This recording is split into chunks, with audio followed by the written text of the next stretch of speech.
Today we're going to create a Polaroid style montage of this picture right here. Polaroids were those old film pictures that were taken that had a white border around them. We're going to stack them on top of each other to make a montage for this cast from The Office. First thing I'm going to do is just go up to View, and I'm going to do Fit on Screen just to make the picture as big as it can so that it fits on the screen. I'm also going to go to View, Rulers, and I want to close this gap right here, this gray gap. So I'm just going to hit Fill Screen right here. And I have this little bar that shows up at the bottom here that I can scroll the picture back and forth. And I'm just going to scroll it over to the very edge like this. Alright, so the very first thing that we want to do is define a pattern. What I want to do is just make it so that this picture is a custom pattern in Photoshop. So I'm going to go up to Edit and Define Pattern, and I'm going to name it The Office. Just the way that the picture is named, that's fine, and click OK. So now we've created a pattern for this picture. The next thing I'm going to do is I'm going to use my rectangle tool, which is also the U key on the keyboard. You can type and it'll bring up your rectangle tool. And I have default black on top, which is fine. And with the rulers up here, I'm going to measure out how big this rectangle is going to be. So I'm just going to go up to the very top corner where it says 0, 0. And I'm going to drag a rectangle, and at the top here it says the numbers at the top. I'm just going to bring it to 5, and while it's on 5 I'm also going to bring it down to 3.5, and so it's going to be 5 by 3.5. And once you have it lined up on those two numbers, go ahead and let go, and you'll have this black rectangle show up. I'm going to use my move tool. I'm just going to move it down here just so it's in the picture a little bit. Now I'm going to add some layer styles to this. So I'm going to go to Layer, Layer Style, and the first thing I'm going to do is do a pattern overlay. So I'm going to click Pattern Overlay, and if I move this dialog box a little over, you can see that there's a pattern on this that's filling up this rectangle. Now what I want to do is, first of all, where it says Link with Layer, I want to uncheck that. And then I'm also going to choose as my pattern the picture of The Office that I just created. And right now you can see that the picture is off of where it should be, meaning this picture is a picture of what's behind it, but it's not showing you exactly what's behind this picture right now.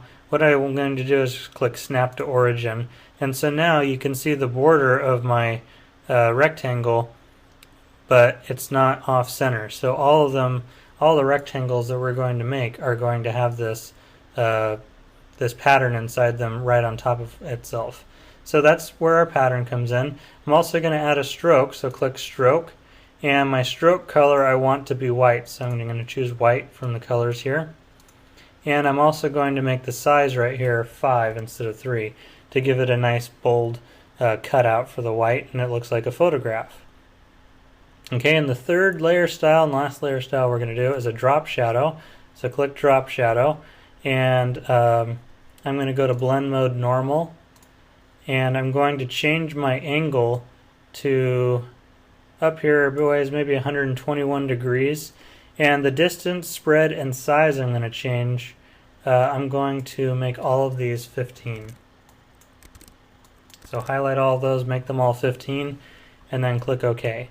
So now we've got one rectangle done. Now that's our shape, shape 1, and it's got these effects applied to it. Now our background layer, what I want to do is just turn that off. So I'm going to turn the eyeball off for the background layer, and so now it just looks like there's a single photo taken right here. I'm going to click on the background layer, and I'm going to go down here to the bottom of my layers palette and say Create New Layer. And this is going to be my color background, so I'm just going to double click that and name it Color Background. For the color background, I don't want to choose just a boring old white. I'd rather do something else, but not a really bold color either. I just want something nice and subtle. So I'm just going to go into my blues here. So this is kind of dark royal blue. And I'm going to choose kind of a slate gray blue color to put on my background. So mine's this code right here, 7885B5. So yours should be close to that color. Actually, I just moved it around a little bit. 7681AC will also work. So that you can just use this number right here and type that in. Click OK. I'm going to use my paint bucket. Make sure you're on your color background layer, and I'm just going to give this a nice slate blue. Now with this shape, I'm going to click on the shape 1. With this shape, I can actually change things about it, and it'll automatically stay wherever the background is. And I'll show you what I mean. I'm going to go to Edit, Free Transform, and I'm going to rotate this, and you'll notice that as I rotate it or move it, it shows me what's behind, or what the pattern is. So we're going to be making a lot of these rectangles and placing them in a way that it looks like this photo was taken with a montage effect, or that the pictures basically were taken of this group, but they lay on top of each other in a way that you can see the entire photo perfectly. So I'm going to go ahead and hit enter, and so we're going to make a bunch of these photos just like this. So for shape 1, I'm going to drag this down to my duplicate layer button down here next to the trash. You can also right click it and just say duplicate layer, but then you have to click OK. So now I've got another picture on below it. I'm going to use my move tool, and I'm going to move this out here and go up to my Edit, Free Transform again. Hold on. Edit, Free Transform.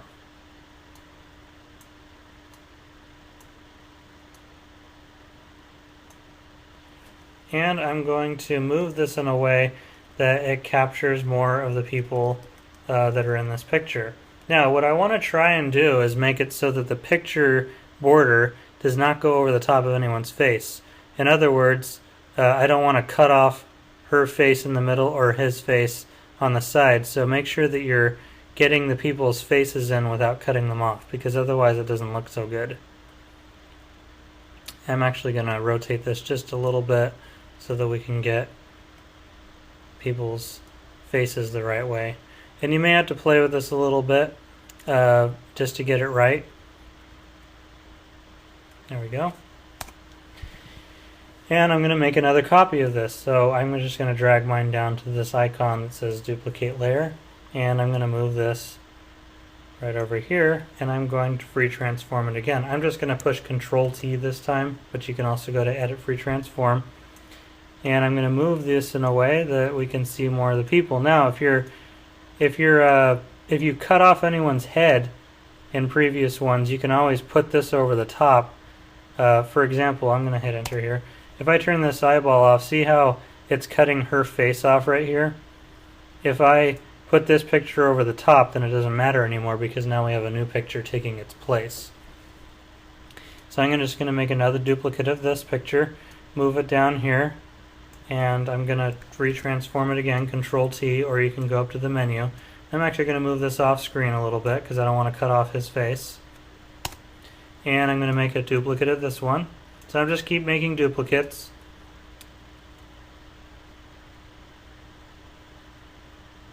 And we're going to put this in a place that it'll work.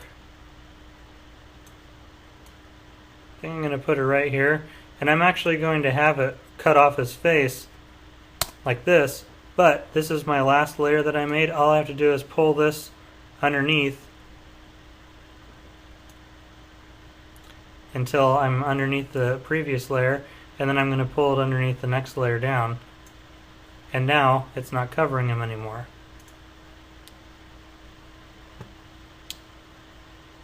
So I'm going to make a copy of my last layer again. I'm going to move this over to capture this as well. So I'm going to put this right here, and you notice that it's cutting off a lot of everything basically. I'm going to move this one down so it's below pretty much everything. I'm just going to keep pulling it down. This is my copy 5. I'm actually going to probably make this be my bottom layer.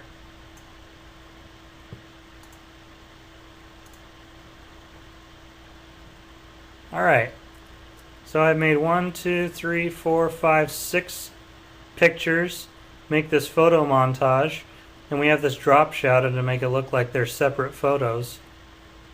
And we've captured everyone without cutting off anyone's face. And that's very important. We don't want to cut off anyone's face. So as you're doing this, just make sure that everyone's faces are intact, and we want to make sure that everyone is visible as well, and that we can see everyone. So use at least 6 pictures to create this, but we don't want to see everything in the picture. We just want to see the people. So just make enough so that you can see all the people, and then it looks like it's sitting on top of a solid surface. You can also put this on top of kind of a picture of a desk or something, and then it looks like it's made up of different pictures or Polaroids of these people. So there you have it.